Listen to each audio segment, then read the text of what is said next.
I can't tell you that the Illuvium Gauntlet is better than every other auto battler game that has ever been made.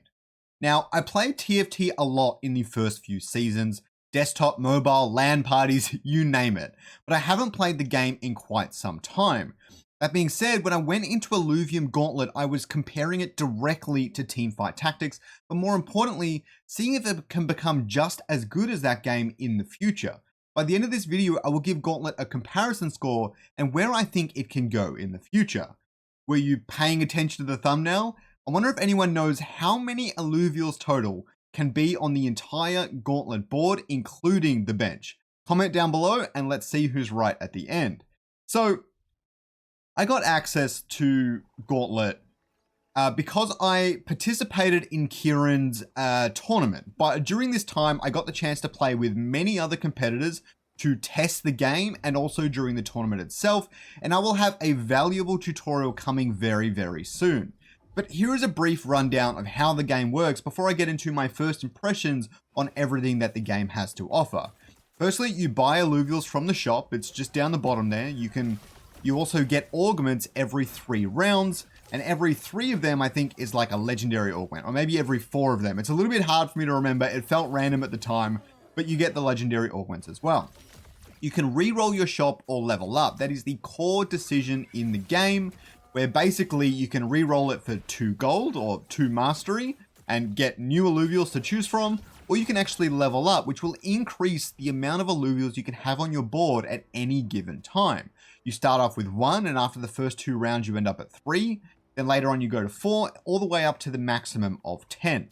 Now, the other thing is you need to try and beat 7 players. In Ascendant, it was a little bit different, where you were playing against a singular opponent, and so you could position every round, but Gauntlet, you have like no time to do any of this, so it's really tricky, and actually, I really welcome the challenge, but I'll get onto some more of my gripes of the game a little bit later in the video.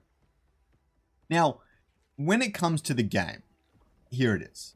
The first big win for this game was having no team builder, all right? I cannot describe how much better it is just jumping into the game, and I guess the other thing is you build up your alluvials over time, which feels really special in this game mode. You might open up with like getting 3 Grokkos off the bat, and you're like, sweet, I got a stage 2 Grokko. Do I want to get that into a stage 3 Grokko? Do I want a new alluvial? And then when you get like your Ramvi, you're like, is it worth trying to get the Ram Fight and then the Ram Fire? There's so much progression and build up in every single game you play that it keeps them all feeling really, really fresh. The other thing is that it will be a little bit tricky to grasp for people who have never played TFT before. I think they will get the hang of it, but there's a lot of things missing that make it a bit harder to understand off the bat, but my tutorial will hopefully help a lot of that as well. But after that small initial learning curve, once you've played 3 or 4 games, or you've played against the bots, or now you understand all the mechanics, it's really easy to pick up and play, and then you'll start developing into the strategies as well. And so I think beginner players and players that have never really played an auto battler before, they will pick it up, but it's got an initial learning curve they will have to get through. So as for the game itself, the RNG keeps it way more engaging over time than Ascendant ever did, and I hope Ascendant starts to add a little bit of these elements, maybe even like a legendary augment phase. You have like a legendary alluvial phase, and it just gives you a T5 alluvial. It's like, add this to your deck right now. That would be really, really cool. But the RNG in this game is a whole lot of fun. The only issue I'm seeing is the legendary augments without bidding feel a little bit weird. Your opponent will get like a meteor or warp wave assault, or they'll pull like an inferno chip or something, and it'll just be like, well, that's like an insane power boost that luck can be a huge difference between 1st and even 4th place, which feels like a little bit too much of a power spike, but it really is just for the legendary augments. The only other element of the RNG is if the game isn't balanced and one player gets all 3 rotors, they're going to stomp you, or at least they're going to have a much easier time playing against you. So there's elements of that, but I feel like in the end game, if 2 players last to the end game, the better player will typically win. Or at least the better player who's been managing their economy and everything else really well will typically win, because Gauntlet isn't just about what's on the board anymore. It's about how you've played every single round up until that point. It can be the difference between you having used 100 mastery in total and your opponent only having used 50 mastery in total because of the way they play. Again, I'll leave a lot of that for the future tutorial. Now, the other thing with this game is I couldn't test it with a ranked ladder or Leviathan. I was always itching to play just one more game, but that hits so different when you have a ranked mode and you're like, I want to go up through the ranks. And Gauntlet, comparison to a 1v1 game mode, is even more fun there because to rank up, or typically in TFT, you only need to place in the top 4. Now, you get a lot more points if you're top 1, but if you place in the top 4, you rank up, and this is a lot less disheartening than dropping like 200 elo in one day. I'm like, crap, I'm just going to stop playing now. I'm in elo hell, whatever. But yeah, so it's a lot more engaging that way, and I'm really excited for how Leviathan is going to play out because I plan on capturing lots of alluvials, and I can't wait to jump into Leviathan. Someone's got like a level 100 Ramfire that just nukes me. It's like, crap. That would be so much fun. Now, onto some of the more negative aspects of the Gauntlet. Many of the bugs I experienced were quite annoying. Now, they're still squashing the bugs really quickly as I'm making this video. Many of these might already be gone by the time you guys get to watch this. But sometimes I didn't even get any mastery points for the round. That would typically only happen once a match, so not that bad, but it can really affect your win streaking abilities as well, which is kind of annoying. And the shop takes way too long to refresh. This was the biggest issue by far, is if you refresh the shop, sometimes it could take like 3 or 4 seconds. Maybe there's server issues or a bug or something, I don't know. But if it takes too long, it just kills the momentum. It makes the game less exciting. It's really frustrating. And we only have like 20 seconds to make our moves on a turn. And so if your shop's taking 5 seconds to reroll, it's the difference between 3 rerolls and like 20. You know what I mean? So it's a big deal. And that was the one thing that I would really like them to fix straight away before launch. All right. And hopefully it is fixed before launch. So the other thing is it is currently missing some core UI elements. Now they are being made. They're going to go into the game. So don't be like they're never coming or anything like that. But this didn't really detract for someone who understands the game already. For example, if you win 3 battles in a row, you will actually get a bonus gold. You can't see this anywhere in the UI. Also, if you have 50 gold, you will get a bonus 5 gold, which is a very big UI element in TFT. And again, something you don't actually get here. So it's that sort of stuff that needs to be added in the future and will impact newer players more than the veterans of auto battlers in general. The only other thing is the turn timer felt really, really short. But honestly, I feel like this was just a bug half the time. Later on in the round, it says you get 30 seconds, and that feels pretty short.